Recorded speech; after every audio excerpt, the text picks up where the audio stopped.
Give us the money, Mason and Kelsey screamed in my kitchen, waving my savings app they'd guessed. I'd moved the cash week into a donor fund and turned my porch camera to catch threats.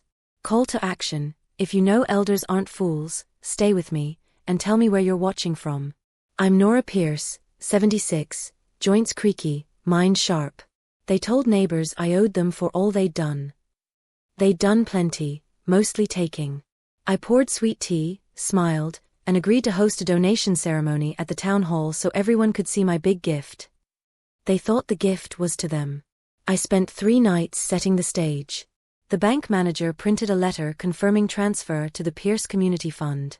My lawyer Dana Reed prepared an amendment: any heir who harasses or threatens me forfeits their share, funds shift to scholarships for apprentices.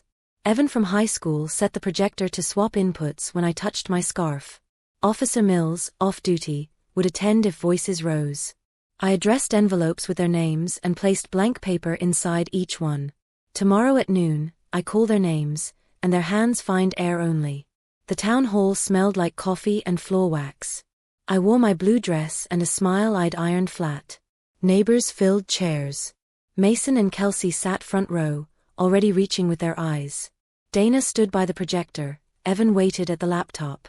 Thank you for coming, I said. Today I donate to the Pierce Community Fund. I touched my scarf. The screen flipped from a nice slide to my porch video, Kelsey hissing, "We'll force her. She owes us." Mason, "We'll grab the check, leave fast." Gasps rippled, a cough sounded like a gavel. Dana raised a folder. This amendment is now filed. Any heir who harasses Nora forfeits inheritance. Forfeiture goes to scholarships and repairs for working families. Officer Mills, in jeans, lifted a hand. Extortion is a crime, he said, calm as a stop sign. Mason stood. This is a setup. I nodded. Yes. For truth. I called their names to the stage. Evan handed them the big envelopes everyone expected. Kelsey ripped hers open. Blank paper slid out like snow. It's empty, she shouted.